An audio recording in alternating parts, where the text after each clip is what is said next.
2319! We have a 2319! Red alert! Red alert! Red alert! George Sanderson, please remain motionless. Prepare for decontamination. Duck and cover, people! Hey, and welcome to episode 14 of the Thodcast. I'm Philip Elke, and I'm joined by Jody Pulaski. Hey, Jody. Hey, everyone. And also my brother, Dawson Elke. Hey, Dawson. Howdy there. Hey, welcome, welcome. Yeah, you're listening to the Thodcast, conversations about animation. And yeah, today we are here to talk about an animated movie in honor of this Sunday, which is February 3rd, 2319, as you could say it.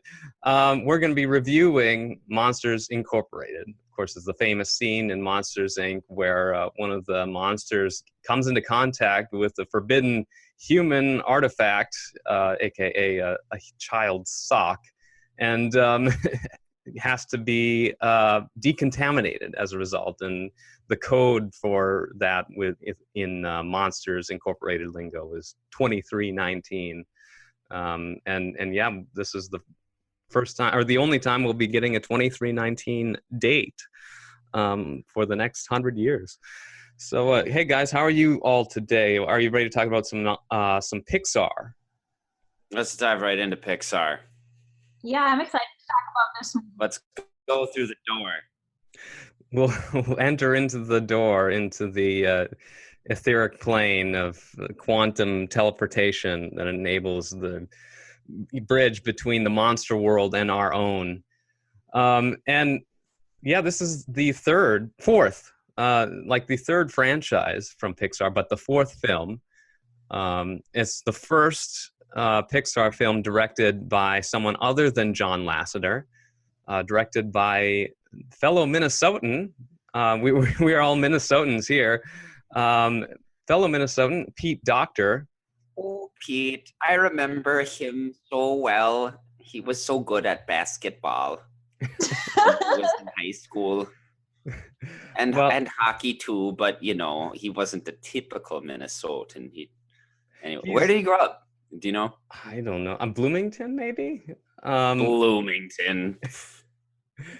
I'm Yeah. Pete Docter from Bloomington. People may go to the Mall of America, but my daddy owns the Mall of America. Yeah. Kidding, Pete's probably not a puppet.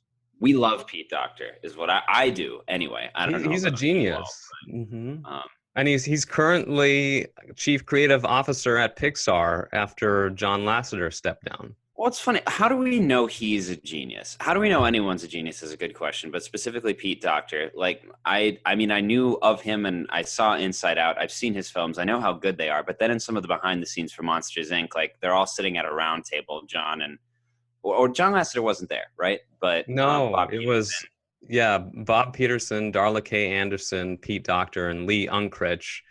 Unkrich was also a co-director on Monsters, Inc. So It was main mostly writers, directors, designers. Anyway, they're sitting there with Pete Docter, and he seems like a dude, like a normal dude who's like, I got this job, I made a thing, like I screwed up a lot, people had to come help me.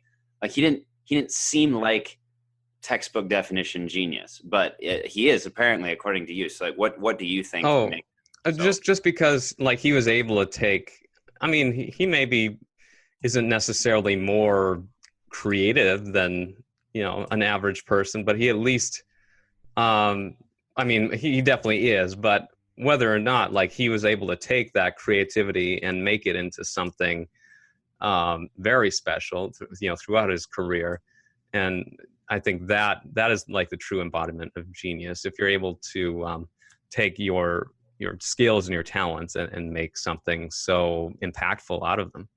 He must not only be extremely creative, but just an exceptionally good communicator and leader. That would seem like probably would have to be his I top think strength. with teams that big, you'd have to be really good at, you know, being clear with your communication and things like that. He must have been there for all the Toy Story ones too then, because isn't that the same time frame?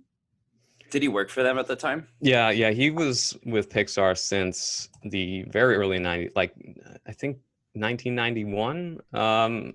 He graduated from Cal Arts in Santa Clarita. It's a college dedicated to visual and performing arts.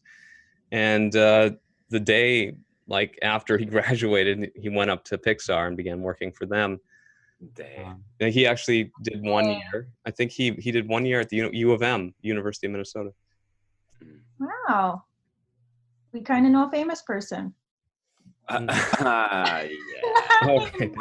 Yeah, I mean, he's done talks up there in the Twin Cities, but like you Dawson, probably never saw him or met him or anything.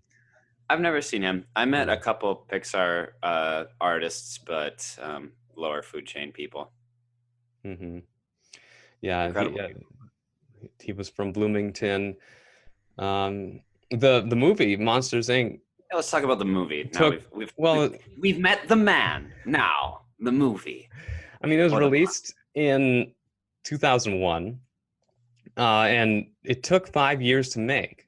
So it began work in like Boyhood. Yeah. It took 12 years to make it. So it's just kidding. I mean, does it feel like a movie that took 5 years to, and of course that's not terribly uncommon for animation, although it wasn't ever stuck in development hell. I mean, that was like 5 pretty solid years of a healthy chunk of Pixar's workforce dedicated to. Say it feels like a very finely tuned movie. Like this movie, it has it doesn't meander anywhere. It is so tightly structured and so good in that way. Mm-hmm. Yeah, very, very good movie. So then, and Jody, what are your impressions of Monsters Inc.? Well, at first I was trying to think how old I was when I originally saw it, because I know I saw this one in theaters as a kid. And then I've seen it again a little more recently, not as recently as you guys have. But I wanted to say just what Dawson said. It's such a good, like, clean, smooth plot.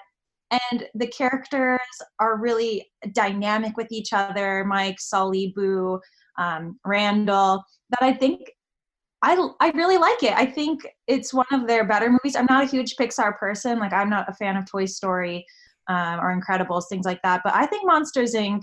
It did a really good job. 5 years of work, well worth it. Well said. All right. So the movie centers around 2 lead characters played by Billy Crystal and John Goodman. Sort of a buddy comedy with some romantic comedy flavor. You can maybe pick up on some cues from When Harry Met Sally. I mean, what Billy Crystal, that was probably his most famous romantic comedy, but he's done so many. Billy Crystal was actually cast. He was cast because he was originally going to play Buzz Lightyear, or he was up for consideration for that role. He lost it to Tim Allen. He turned it down. You said last night. Oh, that's right. Yep. Mm-hmm. Why did he turn down the part of Buzz Lightyear? Maybe he just had different projects, or that and seems was like toys, animated. Yeah, I was gonna say at the time they probably didn't think Toy Story was going to survive for decades. Yeah, no kidding. So he said it was one of his hugest regrets, and then was like as eager to take the very next thing Pixar offered him. So.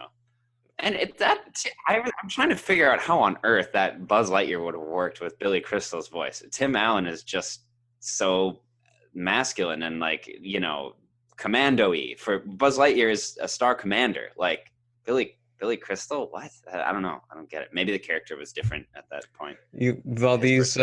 These movies go through so many iterations during the development phase, and it's hard for them to sort of get a finalized script. That's something that head of Pixar, Ed Catmull, writes about in some of his words. I've got his book here, and he talks about just trying to streamline the process of getting their films made. And you don't have a script and then shoot it, apparently. Yeah, well, because animation, you can, I mean, as long as you've got the characters built and designed and the sets built, and you can, there's a lot of room to play. You're not stuck to scheduling, a specific location for a specific day and having, an actor, on contract for a certain number of weeks. You just call your actor in, whenever you want to do a recording session. I mean, they'll do those, John, well, in this case, like Pete Docter, he'd maybe fly down to LA for a recording session, a couple times a week. Whenever actors are available, they're recording in the studio for, just one at a time. They're not together. Although Billy Crystal and John Goodman did record some of their lines together in this film, which was fairly unusual for animation at the time, because they're just playing a couple of average dudes who happen to be monsters. That's one of the charms of this movie. It's just sort of a blue collar comedy set in this crazy, zany, fantastical world. And like they're at this company called Monsters Incorporated. It has locker rooms, toilets, like human toilets for some reason, even though all these monsters, there's like every imaginable type and size and, creature, at least what they're capable of rendering circa 2001. A lot of simple and none shape. of them have buttholes as far as we can tell. They aren't the most anatomically accurate. Oh, well, who are we to say whether they're anatomically correct, because they're monsters and they're simple, rudimentary designs by today's standards, but like we know that they are creatures not like us and yet live much like us, and that just makes it relatable and fun. Mm-hmm. Yeah, the whole moment between Mike and Sully where he's like, "Can I have some of your odorant?" that was apparently improvised.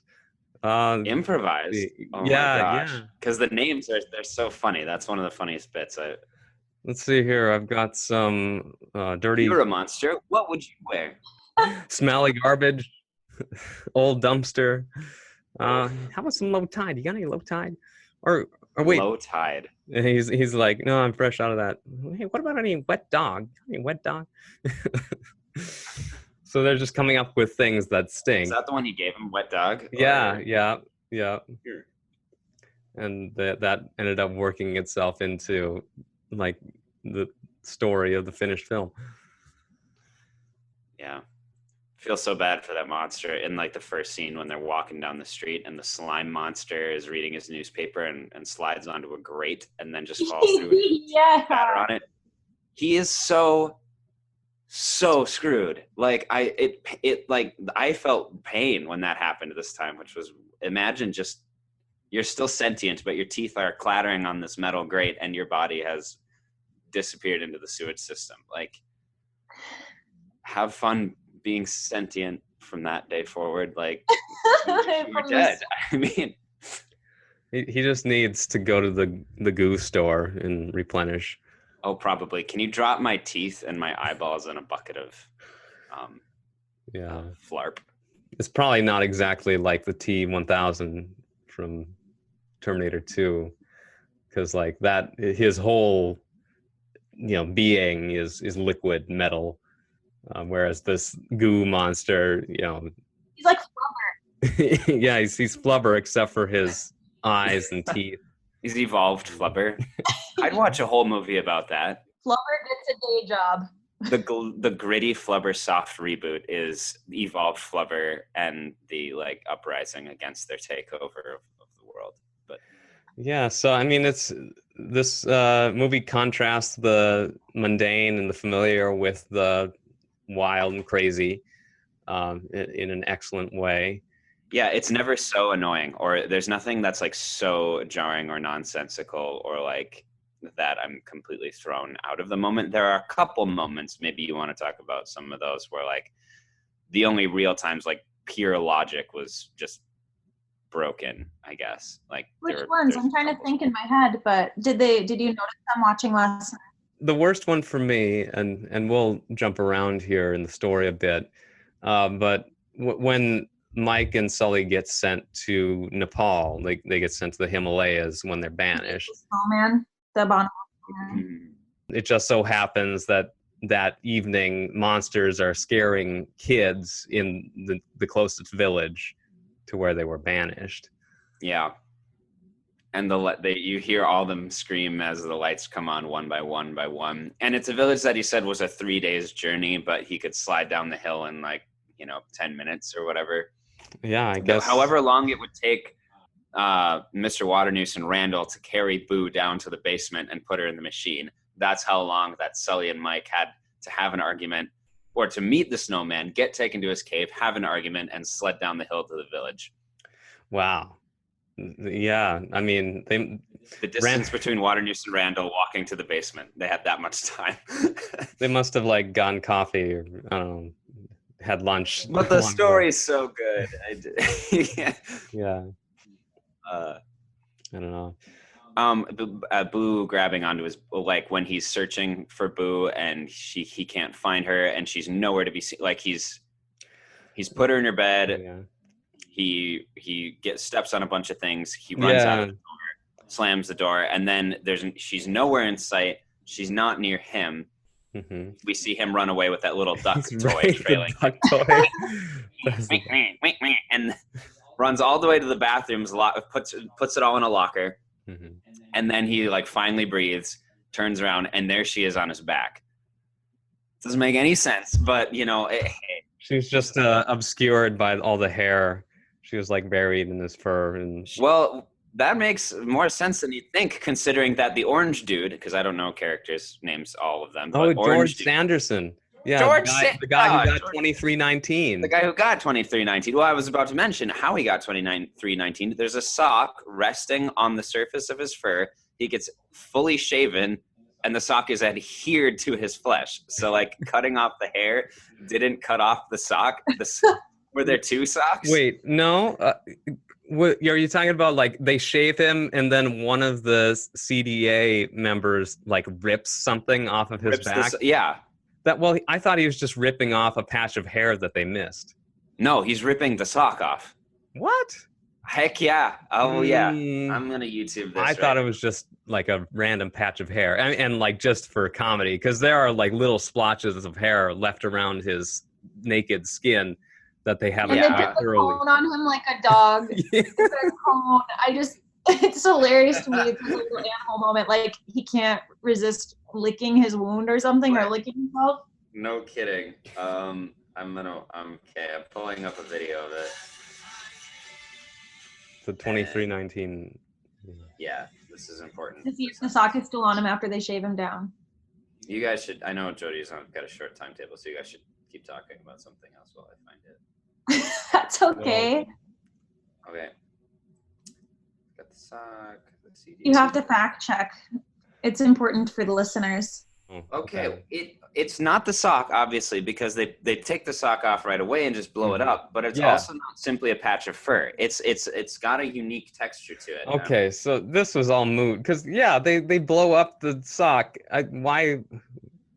Yeah, no, whatever. Because if you look at the video, it's clearly not fur. It looks like a sock. So yes, I'm dumb, but also in my mind, ever since a child, it's fur. It's a patch of fur. Moments. No, it's not fur. Thank you. Well, he gets that done 2.5 times, because then later, that mobile that Sully runs into and the duck toy and all that stuff, it comes out of the locker that he slams it into, that he stuffs all that stuff into, and then it tumbles out onto George Sanderson again. Great gag. But he's already naked, so it's not as bad. And then later, his partner, that's when Sully comes bursting out of the door in Nepal. Nepal, yeah. and then there's another sock, but George just takes it, shoves it into the mouth of his partner, and ditches him in the door. It's banishment isn't particularly effective in the monster world, is it? I mean, even when they throw Randall into the door and then they shatter the light, it's we'll never see him again. Well, yeah. No, I mean, he could go in through any other closet in the world if he survives the hillbillies. Yeah, so Randall could definitely come back. They haven't explored that in any sequels. I mean, we've gotten the one prequel. Is there a sequel to it? I know that there's Monster High, which I haven't seen, but did they ever make another? There could be spin-offs of some kind, like comics or I don't know. Monster High. Oh, Monster University. Oh, Isn't that the prequel, Monster Yeah. University? I wouldn't have been surprised if there was like a mini series called Monster High though. So that's what. So I thought you knew. No, there actually is. That's like a. It's like unrelated to. yeah, it's not Pixar or Disney or anything. It's just like a doll line for kids, like Vampire. Oh yeah, them. Okay. Well, so there are a few things that the movie retains from its original treatment. Which Dawson, did you see last night? We saw some of the DVD extras, and there was a storyboarded version, like an animatic of the original treatment, which featured just one single main monster, and like one holdover that remained in the final product. It's like he's just named Johnson. It's just a very plain type of name, and works for Monsters Inc. And then he like befriends a human girl who is able to come into the monster world, but a lot of changes because he's a half-baked scarer and she is really scary, so he like wants her to help him scare. Exactly.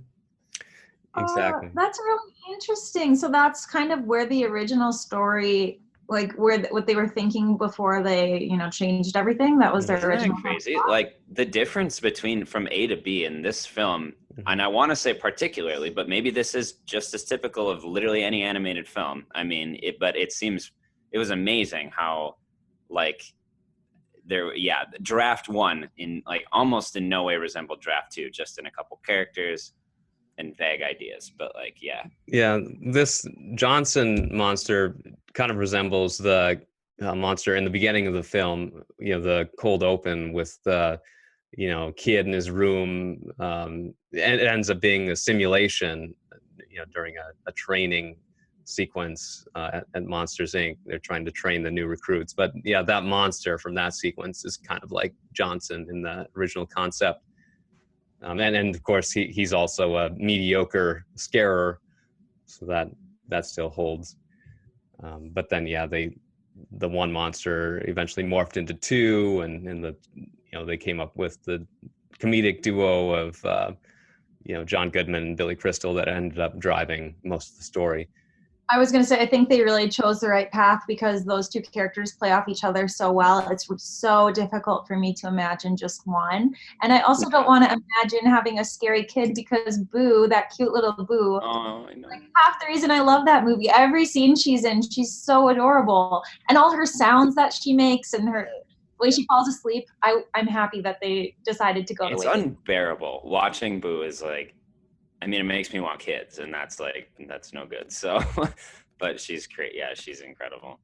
The Foley, Who did they use one of the producers or designers' kids to voice? Yeah, it was one of the artists, right? Like, because I remember at one point I looked up if she had a name because I was like, oh, her name can't be Boo. And when I looked it up, it said that in some book later on they call her Mary Gibbs. And that's the name of one of the artist's daughters. So she was actually, I don't know if the aesthetics of her is based off of his daughter, but she herself is based off of it. Yeah, she's a little blonde girl, Mary Gibbs. She's the daughter of Rob Gibbs, story artist from Pixar. How fun would it be to know that you were the kid that Boo was based off of, like grow up and watch the movie and like think that was your childhood, almost like a big piece of it at least. She probably barely remembers it, but you win literally. What I was gonna say, do you know if an actual child did the voice of Boo, or was it an adult? Mary Gibbs. That's her. She did the voice as well. Oh, that's okay. That makes so much sense. That's so sweet to imagine her in there with the microphone and the headphones, gurgling and laughing. I wonder if they got it all done in like one day or something. It might be difficult to make a 2 or 3 year old make the sounds you want. It wasn't. It was all within a fairly contained amount of time. I don't think she aged too much during their sessions with her. And that was probably an element of the story that came a little later, like the fact that she was a 2-year-old girl, because she was originally supposed to be, closer to, 7 or 8. scary. The original Mary. Yeah, and in that treatment, the girl's name was Mary, who was desensitized and a more capable scarer than Johnson. I like that played into the world of the story. The fact that there was a fuel crisis potentially because of the fact that kids have been becoming more desensitized. So they kept that element in that. Yeah. Innocence is what's the window of innocence is narrowing. The wind. That's true. That they say that. The window of innocence is closing. And the kid is like watching violent, and like his face just falls in the bowl of Fruit Loops. Yeah, it's clearly the kid from the simulation. I forget with the story, you guys watched it more recently, but when do they find out, is it when Boo is in Mike and Sully's home that they realize laughter is more powerful? And do they ever present that to, not Randall, but the CEO guy? Do they ever think laughter is more powerful? Let's try it. I kept wanting there to be an opportunity, and as I was watching, I was like, okay, there's probably a chance where a lot of this conflict would be avoided with Waternoose and Randall if Sully and Mike said, hey, look, this kid, like, laughter is better than screaming. But there really isn't time for that. Like, the action kind of moves so quick. So, but because they have the scream machine. Mm-hmm. They're already, hell bent on making that project come to life, and which is so creepy. But yeah, the first time she laughs and causes the power surge is when they're in their apartment. Okay. Yeah, I don't know how there could be any logistical reason for that scream extractor device to You'd think it would only sound like to eventually replace the traditional scaring, because like you're having to abduct a bunch of kids now, and you're trying to maintain this whole conspiracy about how kids are toxic, and so now you're just inviting, trying to secretly Mm-hmm. Yeah, this movie's falling apart before my eyes. Well, he's supposed to kill them because there's that scene where Randall captures Mike, and then they end up replacing Mike with someone else, and they strap him in and use the machine, and it looks like all of his blood is like sucked out of his body. It's sucked into his lips. Kill the children? I mean, it could kill them. Maybe, who knows? It would not be fuel efficient at all. And I suppose the movie couldn't be rated G if that's what happened. That's in the Gritty Soft reboot. So some of these details you're not supposed to think about too much. This is 2001. I mean, it's great to have cartoons that aren't overly wrought and filled with lore, and they tried to expand on Monsters Inc. a little bit with the prequel, but it's really just supposed to be for our immediate comedic enjoyment. And the main, I guess, struggle of the film was just in developing all the visual innovation that went into making it.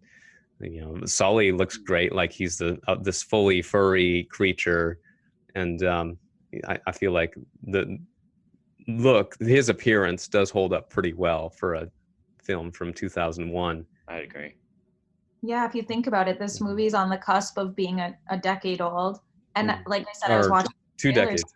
Mm-hmm. Oh wow, 2 decades old? Mm-hmm. Yeah, okay, I'm really old. Okay, 2 decades old. And I watched those trailers, and if I saw those trailers now, I would still think the animation was like good. Maybe not out of this world, but it holds up really well. As good as a lot of like TV animation. I mean, there's in some of the earlier seasons of Clone Wars, which came out in like 2008 or something, so like 6 years after Incredibles, they have fur collars on their coats, just collars, that's it, and they like look like plastic bubbly. It's like clearly not fur. Yeah, so they don't. Later on that it's like technology that had already existed and had been technically mastered. Not everyone was still implementing, because it must have just been that difficult. Well, the other computer animated films from that year were Shrek, which came out in May. This was in November, and then also. And I'm getting this from the list of nominees for Best Animated Film from the year 2001. The winner was Shrek. Oh yes, but the wait, Shrek was 2002. 2001. Oh, same as Monsters. Monsters Inc. was 2001. Yeah, didn't I say that? Like, You did. Then I said 1 decade, and then I realized it's been 2. Yeah. Okay, no, because in my mind, I the link that you sent to the teaser trailer said that this was the teaser trailer that came out in 2001. So then I thought that the movie must have come out in 2002. Sorry. oh no, that was a When- Harry Potter concurrent theatrical trailer. Then I was going to say the other animated film in 2002 was Reign of Fire, the one about dragons with Matthew McConaughey and Gerard Butler, and Christian Bale, because those dragons are kind of dope. But I'm trying to think if there were any other computer animated movies from that year. I'm not sure which year was Final Fantasy Spirits Within. I think that was 2000. But Jimmy Neutron, Boy Genius, was 2001. yes, Spirits Within was 2001. Good job. Oh, no way. But it wasn't nominated for an Oscar. Heck no. Gosh. Well, neither was Atlantis, which came out that year. A special effect without a story is not a very interesting thing. Exactly. But interesting to see that Jimmy Neutron was nominated for an Oscar. How far we've come. Ahead of a film that attempted to be photorealistic with its animation, like Jimmy Neutron. Heck yeah. Mm-hmm. Oh my gosh. Spirits Within's budget was $137 million, and it only made 85 at the box office. Oh no. What was Monsters Inc.'s budget? Like, what's something to compare it to? Oof. It's probably $115 million estimated budget on Monsters Inc. And do you know what it brought back? Well, cumulative worldwide was 562,800,000. Just a little better. Yeah, I mean, Wait, just in the U.S., it made 290 million. Jeez. Worldwide, about 563. So yeah, I mean, highly successful film. It's got a few, very cartoonesque sort of leaps in logic for a movie that tries to sort of ground itself in a believable world. But other than that, it's one of the greats of computer animation, one of the more innovative films to have ever been made, I would say. At what point were Pixar films not innovative? Like what? Each film probably had its own innovations. Was there one that suddenly wasn't as innovative as its predecessors? Maybe. I don't think necessarily, because there's always been room to grow in computer animation. There probably hasn't been a new challenge that hasn't faced Pixar with each new film. And I think they've always been pushing themselves. Yeah. And now I'm sure a lot of it is trying to figure a way to speed it up. I mean, once you figure out the process, how do you make it more efficient? Do you know what I mean? No kidding. Because 5 years is too long. This was the first post 9/11 animated film. The world needed it then. Huh. Kind of, something light. Mm-hmm. That's true. Okay, another Saturday night alone means one thing: charades. Here we go. Okay, Sully, your turn. It's a book, a book and a pencil sharpener. It's a movie. 2 words. Okay, 2 words. All right, first word. Stinky. It's a stench. No. Okay. It's Harry. Harry. When Harry met Sully. No. You're very hairy, and you're digging. You got dirt. Harry, dirt. Dirty Harry is not this. No. It's a pot. You're Harry Flower Pot. You're a hairy farmer. Harry Gardner. I got it. The Sound of Music. What? Where you going? Wait, where you going? Come on. Wait, I got it. Harry Potter. Movie, 2 words. Star Wars. How do you do that? So this movie's had a pretty rich legacy. I just saw a poster for Kingdom Hearts 3 with Mike and Sully on it. Heck yeah.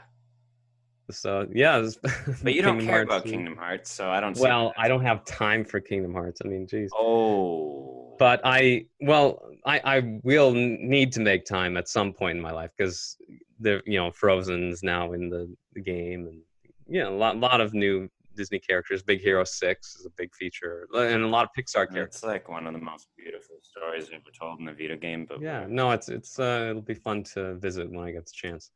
Yeah, so this movie kind of wraps up in a nice, neat little bow at the end with in a neat little boo. neat little Oh, boo. cute. Save that. A cute little boo. Neat little boo. Yeah, with the callback to the scene from the beginning in the scare simulator. Mike leads some of their pursuers, like as they're being chased by the CDA, the Child Detection Agency, through Monsters Inc. to they think that Mike and Sully are the culprits because they brought a human into the world, but instead they come up with this plan, I guess immediately after this whole ordeal in the door vault, which was a pretty cool scene with all the the giant room. I love that scene. I think that's one of the most memorable scenes in the movie. That's awesome. As they jump from door to door. Mm-hmm. Yeah. The true culprit, the true villains are revealed as Mr. Waternews, the CEO, is revealed to be behind the scheme that Randall, the rival. He's like the puppet master of the show, because for a long time, I think it's almost the first half or 3/4 of the movie, you think it's all Randall. Mm-hmm. Yeah, and Waternoose is so good to Sully. He's so on Sully's side, so it's so tragic when he ends up being the one to banish him later. That scene always made me so vengeful. Mm-hmm. Yeah. This isn't her door. No, it's yours. that is a jarring twist for a young kid. Mm-hmm. I mean, it's not as bad as Hans being evil. There's a lot more dramatic ones now, I think, but that is, I remember watching as a kid and being oh, I didn't know it was him. And when he slams the door open and closed and open and closed, and there's nothing on the other side, that's I don't know. Man, and the movie feels so much longer then too. It feels like they're stuck there forever, but or at least apparently because they programmed that door in Nepal. Then that later that same day, all the doors that were brought to the scare floors were also from a similar vicinity. My only logical way of reconciling. Because they do time zones at different times of the day. So I guess it's they're organized based on time zones. Yeah, the scares. Yeah, inside the Monsters Inc. building, they have that big map, I think, that lights up as they're moving through. Do you know what I'm talking about? And they're office headquarters, or I guess they're work floor. Mm-hmm. Yeah, that was a neat detail. I think though, my favorite scene, or at least the most touching one, is when he's saying goodbye to Boo at the end. I think that one's so sweet, and I always wanted them to do a sequel where Boo came back. Or something like that. Do you know what I mean? Monsters Inc. 3, Boo comes back. Boo comes back, or something like that, because he really loves her and she really trusts him. That relationship build, I love a lot. Maybe her parents die or something, and well, I don't want her parents to die. Well, maybe she becomes a friend, and they she comes back and forth between the monsters world as she's growing up. She just anytime she wants to, she can walk through her closet and go hang out there. So maybe if after a few years, then there's this custody battle between her evil aunt and uncle, and then Sully back in the monster world. That'd be kind of a fun. Well, they have to go to the human world so that they can sign the papers and go to the court hearings to make sure that he gets custody of Boo and not evil Uncle Albert or something. That reminds me of James and the Giant Peach, when James wants to go live in the peach instead of with his aunts or something. Oh man. Oh, that's a good movie too. There's a theory that the old witch in Brave is actually Boo, because Boo, because of her knowledge of the monster world, knows that magic exists, and so she becomes a universe hopping, or she's capable of traveling through time, shall I say. And in the same theory, like the monster world is actually a future version of our world. So when they're going through the doors, they're actually traveling through time. Oh, see, I love that. That makes wonderful sense. Well, no, it doesn't make any sense at all, but it makes wonderful sense. Well, that's what's kind of fun about Monsters Inc. not having like a concrete sequel is you can sort of believe what you know what I mean? You can take the story wherever you want. And I think that's the best part about any movie is where like after the movie's done, you spend enough time thinking about, well, what happens next? Because it truly means that they made a believable world with characters that you genuinely care about, because otherwise you'd be like, okay, that's the movie. But if people are still kind of cultivating bits and pieces, it just means there's a home run for them. Mm-hmm. Yeah, I mean, who knows if we'll get a fully realized sequel to this movie, but it's probably a good chance at some point. They've already made one spin-off, so if they run out of ideas, as they say in They could do Monster High. Just keep going back. no. And then Monster Elementary. Yep, elementary. Yeah. Monster Daycare. Well, they do have little baby monsters in the movie. Like when Boo is dressed up as a monster, they have a little. Yeah. They're very sweet. Oh my gosh. But Mike and Sully met in college, we know, so they can't. So anything earlier than that, we wouldn't have them together. Mm-hmm. We just dream about it. Yeah, I mean, that's one thing that A film. that Pixar's always sort of striven to avoid is, playing things safe and just coming up with endless, Lion King 1.5, Lion King Toy 2. Story 4. Yeah, Lion King 1.5. Toy Story. Don't people like Lion King 1.5? Wasn't it? It looks awful. I remember it being boring, but I'm pretty sure it's pretty terrible. it could be a prequel about Waternoose's abusive childhood. That might be It's actually. Taskmaster. That would be an interesting character to explore. I'll give you that. I mean, yeah, going through life when most people are bipeds and you've got this crab thing, like that's got to be hard. He's got such a cool design. The monsters Jodie's making spiders out of her hands. Like I remember when I was taught that when I was a wee lad. Who the dean of the college or whatever in Monsters U, she's the freakiest monster of like all time. Mm-hmm. No, she's kind of like talk about that movie. I haven't seen it. Oh really? Well, she's like a mantis shrimp or something. She's bat wings too, so she's an amalgamation of horror.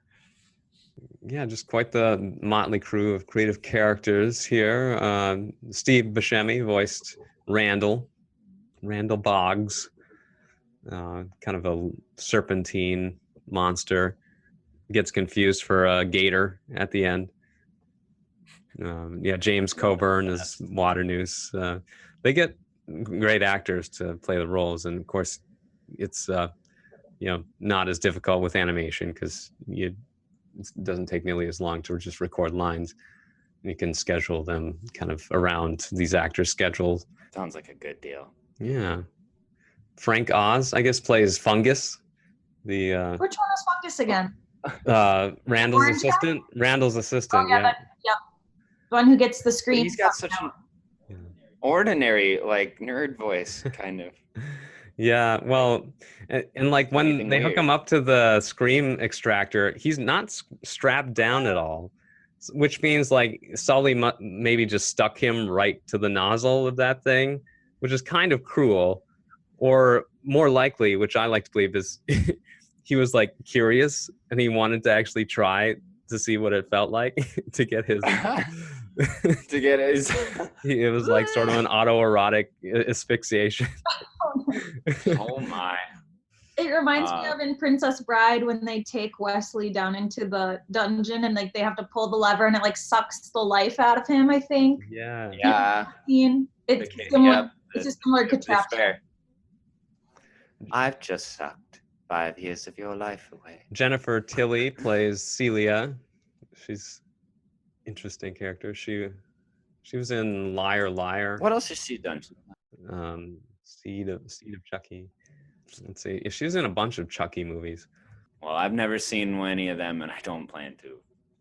Yeah, she's kind of a Not my cup. comedic actress. Kind of came up in the 90s. Has that sort of classic femme fatale shrill voice. I say nowadays, if they would have cast that character, what was her name again with the snakes? Jennifer Tilly. Oh, Celia. Celia. I know who they would have picked. They would have picked the girl who voices on Bob's Burgers, the little girl with the pink hat. That actress. Do you know that voice actor? That. I need to. Oh, No. okay. No. Have you seen Last Man on Earth? No. Okay, cut this whole part out then, because I don't remember her No. name. Well, But I mean, I kept thinking she sounded like Vanellope von Schweetz, so I was like, they might. that would you be know, a like really that. good one. Too. Sarah Silverman. That would be a great one. Sarah Silverman, yeah.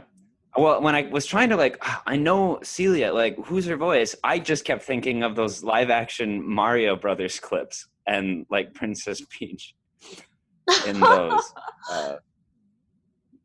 It's horrible, and really funny. I don't know. I think They you're just live in talking New about. York, and Is it Louise? Yeah, The character. Louise, the voice of Louise Belcher would be a great Celia voice, I Louise think. Belcher. Played by Kristen Schaal. I think that's how you You pronounce know her voice. She's famous. it. Yeah. And she was in Last Man on Earth with We didn't prep enough for this conversation because I don't know anyone's names, No, but I that's just thought okay. that if they remade the movie now, that's someone they would have considered. But I think they did a great job with all the voice actors that they picked. Last Man on Earth she plays Carol. All right, Jody, so you've got kind of a heart out here, so we're gonna finish this out. I like how you identified that final scene as your favorite, which I think many people would agree when Mike reassembles the door and Sully meets Boo, and it's just a close up on his face. Mhm. And that scene was actually animated by the director, Pete Docter. It was the one bit of animation he did himself on the film. I love that. That makes it even more special of a scene, I think. Yeah. More heartwarming. Claimed. Put his personal touch on Yeah, Wow. he would go on to do Up and Inside Out and have a strong legacy of animation and directing at Pixar. Actually, John Lasseter's last bit of animation that he did, director of Toy Story and Toy Story 2, Bug's Life, he animated that sequence, the test sequence with Billy Crystal, they for Toy Story did a scene of Buzz Lightyear animated to a scene from When Harry Met Sally with Billy Crystal's voice. That's how Billy Crystal became considered for the role of Buzz Lightyear. But anyways, yeah. Well, thanks for joining us, Jody. Thank you all for listening. This has been kind of a short, brief little episode, but we just want to get it out for happy 2319, and we'll be back next week with the review of an Academy Award nominated. Wait, no, maybe it was Academy Award nominated, but we're going to be talking Lego movies in our next upcoming episodes, and then we'll get into some of the Academy Award nominations. So we've been the Thodcast. You can find the Thodcast on iTunes, SoundCloud, Spotify, Stitcher. I'm Philip Elke, your host of the Thodcast, conversations about animation, and I am joined by from Georgia, Jody Pulaski. Everyone, I'm waving goodbye. You can never see me, but I'm always doing it. And I just wanted to remind everyone the most shocking information in this podcast was that Monsters, Inc. came out almost 20 years ago, not 10. It's crazy. And also my brother, Dawson. Hey, thanks for listening. It's been good. Also, this was my fun fact that I didn't say. Okay. Monsters, Inc., this was the first time they tried doing each character had its own animator. One animator per main character, and they animated just their character or something like that. I couldn't remember exactly what it was, but it was my fun fact, and I'll talk to you guys later, but I have to go to the airport. The airport here is literally just not like LAX. See you Cool. later. Talk to you All later. right. Yeah. Bye.